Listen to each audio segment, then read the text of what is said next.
తమిళనాడులో రాజకీయ పరిణామాలు వేగంగా మారిపోతున్నాయి. డీఎంకేను ఢీకొట్టేందుకు దారులన్నీ వెతుకుతున్నారు మోదీ, షా. మరొక వైపు హీరో విజయ్పై ఫోకస్ పెట్టింది ఎన్డీఏ కూటమి. చర్చల కోసం రంగంలోకి బీజేపీ, అన్నా డీఎంకే నేతలు దిగుతున్నారు. విజయ్కి డిప్యూటీ సీఎం పోస్టు ఆఫర్ చేస్తూ ఉన్నారు. డిప్యూటీ సీఎం పోస్టుతో పాటు 70 ఎమ్మెల్యే సీట్లు ఇచ్చేందుకు ఓకే చెబుతూ ఉన్నారు. ఇక విజయ్ ఎదుర్కొంటున్న కేసుల నుంచి విముక్తి కల్పిస్తామంటూ హామీ ఇస్తున్నట్లుగా తెలుస్తోంది. ఇప్పటికే కరూర్ తొక్కేసలాటపై సిబిఐ దర్యాప్తు కొనసాగుతూ ఉంది. సిబిఐ కార్యాలయం చుట్టూ విజయ్ తిరుగుతున్న విషయం మనందరం కూడా గమనిస్తున్నదే. జననాయకన్ సినిమా విడుదలపైన కూడా చిక్కులు నెలకొని ఉన్నాయి. ఇక ఇవన్నీ కూడా కావాలని చెప్పి బీజేపీ ఈ విధంగా చేస్తూ ఉందని కూడా దీని మీద చర్చ జరుగుతూ ఉంది. విజయ్ని పార్టీలోకి తీసుకునేందుకు, పార్టీలోకి ఏ విధంగానైనా తీసుకునేందుకు ఇక దీని మీద కూడా ఒకవైపు చర్చలు జరుగుతూ ఉన్నట్లు తెలుస్తుంది. మరొకవైపు డిఎంకే అంటే ఒకే సమయంలో పార్టీని బలోపేతం చేసుకునేందుకు, మరొక వైపు చూస్తే ఒకేసారి ఇటు డిఎంకేకి చెక్ పెట్టేందుకు కూడా దారులు వెతుకుతూ ఉన్నారు. మరి వీటన్నిటి పరిణామాల గురించిన డీటెయిల్స్ మా ప్రతినిధి కిరణ్ అడిగి తెలుసుకుందాం. కిరణ్, వెంటనే కూడా తమిళనాడు రాజకీయాలు శరవేగంగా మారుతున్నాయి. ఎవరికి వాళ్ళు కూడా చెక్ పెట్టేందుకు, పార్టీని బలోపేతం చేసుకునేందుకు దారులు వెతుకుతూ ఉన్నారు. రేణు, తమిళనాడు రాజకీయాలు రోజు రోజుకి వేగంగా మారిపోతున్నాయి. ఎవరు ఏ పార్టీ ఏ కూటమిలో ఉంటుంది అనేది అస్పష్టత ఇంకా కొనసాగుతుంది. ఒకరోజు డిఎంకే కూటమిలో ఉంటే మరో రోజు అన్నా డిఎంకే కూటమిలోకి వెళ్తున్నారంటూ ఒక ప్రచారం నడుస్తుంది. ఇప్పటికే డిఎంకే పార్టీని ఏదైతే తమిళనాడు ముఖ్యమంత్రిగా ఉన్న స్టాలిన్ ని దించడానికి మోడీ, అమిత్ షా అస్త్రశస్త్రాలు సిద్ధం చేస్తున్నారు. వచ్చిన ప్రతి అవకాశాన్ని వినియోగించుకొని డిఎంకేని దించడానికి ఎన్డీఏ కూటమి, అటు మోడీ, ఇటు అమిత్ షా, అటు పళనిస్వామి ముగ్గురు నేతలు తీవ్ర కసరత్తు చేస్తున్నారు. కొత్త వ్యూహాలు సిద్ధం చేస్తున్నారు. అదే వ్యూహంలో భాగంగా విజయ్కి మరోసారి బంపర్ ఆఫర్ ఇచ్చారు. ఎన్డీఏ కూటమిలో విజయ్ చేరాలంటూ నేరుగా బీజేపీ అధిష్టానానికి సంబంధించిన ముఖ్యులు రంగంలోకి దిగారు. నేరుగా విజయ్ పార్టీకి సంబంధించిన కీలక నేతలు అర్జున్ లాంటి నేతలతో సమావేశమవుతున్నారు. పార్టీకి ఆఫర్లు ఇస్తున్నారు. డిప్యూటీ ముఖ్యమంత్రితో పాటు 70 అసెంబ్లీ స్థానాలు ఇచ్చేందుకు కూడా ఎన్డీఏ కూటమి సిద్ధంగా ఉంది అంటూ ఓపెన్ ఆఫర్ ప్రకటించారు. ఇప్పటికే ఆంధ్రప్రదేశ్ రాజకీయాల్లో మనం గమనించాము. కూటమి ఏర్పడడానికి పవన్ కళ్యాణ్ తోడ్పడ్డారు. అదేవిధంగా డిప్యూటీ సీఎం పదవి రావడానికి బీజేపీ పవన్ కళ్యాణ్ కు తోడ్పడిందనే అంశం తమిళనాడు రాజకీయాల్లో కూడా చర్చ నడుస్తుంది. ఎందుకంటే ఇప్పుడు నేరుగా విజయ్ ఎన్డీఏ కూటమిలోకి వస్తే విజయ్ కి ఉప ముఖ్యమంత్రి పదవి దక్కే అవకాశం ఉంది.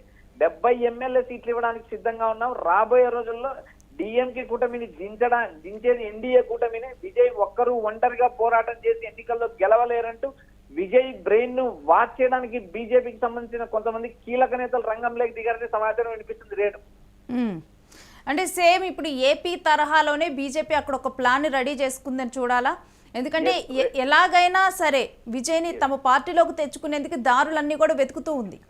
ఖచ్చితంగా రేణు, ఇప్పటికే విజయ్ అటు కరూరు సంఘటన, ఇటు జననాయకన్ మూవీ రిలీజ్, ఈ రెండు అంశాల్లో విజయ్ తలముఖలై ఉన్నారు. ఎందుకంటే విజయ్ గతంలో సినిమా హీరోగా ఉన్నారు. ఆయన చివరి సినిమా రిలీజ్ కావడానికి కూడా చాలా వరుసగా బ్రేక్లు వేస్తుంది. ఇప్పుడు ప్రధానంగా విజయ్ ని ఎన్డీఏ కూటమిలోకి తీసుకురావడానికి బీజేపీ విశ్వ ప్రయత్నాలు చేస్తుంది. బీజేపీ ఇచ్చిన ఈ హామీ ఏదైతే డిప్యూటీ ముఖ్యమంత్రితో పాటు 70 స్థానాలు కేటాయిస్తామంటూ ఇచ్చిన ఆఫర్ అటు టీవీకేలో కూడా ఒక చర్చ నడుస్తుంది.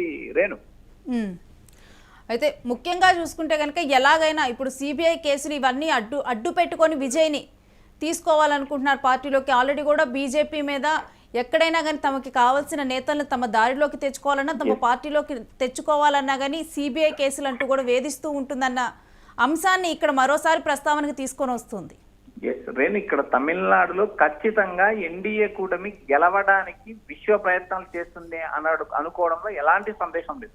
విజయ్ తో పాటు ఇప్పటికే పిఎంకేని కూడా ఏదైతే ఎన్డీఏ కూటమిలోకి తెచ్చారు. మరోపక్క ఏదైతే టీవీకే అధినేత విజయ్ తో మరోపక్క చర్చలు నడుపుతున్నారు. ఇప్పటికే అన్నా డిఎంకే బహిష్కృత నేత టీటీ దినకరన్ కూడా ఎన్డీఏ కూటమిలోకి చేర్చుకున్నారు. మరికొంతమంది ఏదైతే పన్నీర్ సెల్వం, శశికళ కూడా ఎన్డీఏ కూటమిలోకి వస్తారంటూ ఇప్పటికే ఒక ప్రచారం నడుస్తుంది. అన్నా డిఎంకే బహిష్కృత నేతలతో పాటు బీజేపీ, టీవీకే విజయ్ అందరూ కలిసి ఏదైతే ఎన్డీఏ కూటమిలో భాగస్వాములు అయితే నేరుగా ఎన్డీఏ కూటమి డిఎంకేని దించగలుగుతుంది. విజయ్ గాని, అన్నా డిఎంకే బహిష్కృత నేతలు గాని, పళనిస్వామి ఏ ఒక్క పార్టీ కూడా డిఎంకేని ఢీ కొట్టి గెలిచే పరిస్థితి లేదు. ఐక్యంగా ఉంటేనే డిఎంకేని దించగలం అనే స్లోగన్ బీజేపీ వినిపిస్తుంది. తమిళనాడు రాజకీయాల్లో ఎన్డీఏ కూటమి బాగా వేయడానికి ఇప్పటికే విశ్వ ప్రయత్నాలు చేస్తుంది. కరూర్ సంఘటనలో ఇప్పటికే సిబిఐ విచారణకు 2 సార్లు విజయ్ హాజరయ్యారు. మరోపక్క జననాయకన్ మూవీకి సంబంధించి అష్ట కష్టాలు కంటిన్యూ అవుతున్నాయి. ఇప్పటి వరకు Jananayaka cinema CBFC central film board ఇప్పటి వరకు అనుమతి ఇవ్వలేదు. కోర్టు వ్యవహారాల్లో నలుగుతుంది. నిర్మాతలు నేరుగా కోర్టుకు వెళ్ళినా కూడా కోర్టు నుంచి ఎలాంటి రిలాక్సేషన్ రాలేదు.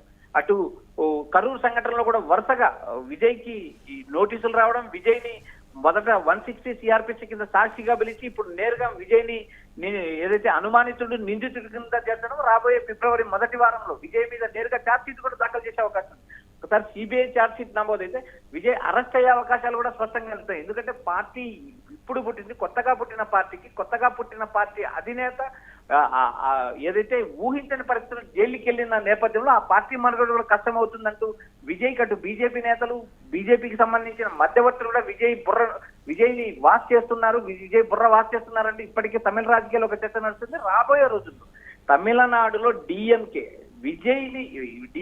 అన్న ఏదైతే స్టాలిన్ ప్రభుత్వం దించాలి అంటే ఎన్డీఏ కూటమితోనే సాధ్యమవుతుంది. ఎందుకంటే ఎన్డీఏ కూటమిలో పలు పార్టీలు భాగస్వామ్యంగా చేరితేనే, అందరం కలిసి ఐక్యంగానే ఢీ కొడితేనే ప్రభుత్వం కూలిపోతుంది. ఏదైతే పార్టీలు విడిపై పోటీ చేయడం వల్ల ఓటు స్ప్లిట్ జరుగుతుంది. ప్రభుత్వ వ్యతిరేక ఓటు చీలిపోతే మళ్ళీ స్టాలిన్ ముఖ్యమంత్రి అయ్యే అవకాశాలు ఉన్నాయంటూ బీజేపీకి సంబంధించిన కీలక నేతలు విజయ్ కు ఉపదేశం అందిస్తున్నారు. మరి విజయ్ ఇప్పటికే ఒక ప్రకటన కూడా చేయడం జరిగింది. తాను సైద్ధాంతికంగా ఎన్డీఏ బీజేపీకి వ్యతిరేకంగా ఉంటాను, అన్నా డిఎంకేకి వ్యతిరేకంగా ఉంటాను విజయ్ ఇప్పటికే ప్రకటించారు. అయితే విజయ్ రాబోయే రోజుల్లో ఈ ప్రకటన కట్టుబడి ఉంటారా, లేక బీజేపీ ఇచ్చిన ఉప ముఖ్యమంత్రి పదవితో పాటు 70 ఎమ్మెల్యే సీట్లు, రాబోయే రోజుల్లో రాజ్యసభ పదవులు, వీటిని అన్నిటిపైన ఒక స్పష్టత ఇస్తున్నాము. ఎన్డీఏ కూటమిలోకి వస్తే విజయ్ కి ఇవన్నీ దక్కుతాయి. రాబోయే రోజుల్లో ముఖ్యమంత్రి అయ్యే అవకాశాలు కూడా తమిళనాడులో మెరుగుపడతాయంటూ బీజేపీ నేతలు ఆఫర్లు ఇస్తున్నారు. రాబోయే రోజుల్లో విజయ్ అటు బీజేపీకి వైపు మొగ్గు చూపుతాడా, లేక ఇండియా కూటమి వైపు మొగ్గు చూపుతాడా, లేక తటస్థంగా తాను అనుకున్న ఒంటరిగానే పోటీ చేసి తమిళ రాజకీయాల్లో ఏ మేరకు రాణిస్తారనేది కూడా మనం రాబోయే రోజుల్లో చూడగలరు. స్టే విత్ us కిరణ్, మీ దగ్గర నుంచి మరిన్ని అప్డేట్స్ తీసుకుంటాం.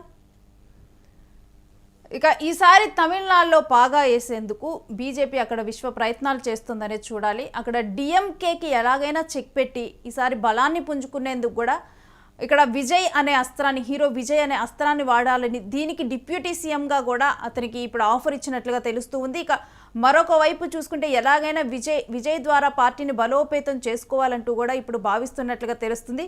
మరి ఎన్డీఏ వేసినటువంటి స్ట్రాటజీతో ఇటు డిఎంకేకి చెక్ పెడుతుందా, చెక్ పెట్టి విజయం సాధించే దిశగా కూడా మరి విజయ్ని తమ పార్టీలోకి తెచ్చుకోగలుగుతారా, మరొక వైపు తన సిద్ధాంతాలు అనేవి కూడా వేరే విధంగా ఉంటాయి, ఏ పార్టీకి కూడా సమతూగవు అని చెప్పినటువంటి విజయ్ మాటలు మరి వెనక్కి తగ్గి విజయ్ మరి ఎన్డీఏ కూటమి వైపు మొగ్గు చూపుతారా ఏంటి? తమిళనాడు రాజకీయాలు ఇప్పుడు మార్పులు చేర్పులు అనే అంశాలు చూస్తూ ఉన్నాయి. మరి తరువాత ఏం జరగబోతోంది తమిళనాడు రాజకీయాల్లో, ఇంకేమైనా కలయికలు జరగబోతున్నాయా ఏంటి అనేది వేచి చూడాలి.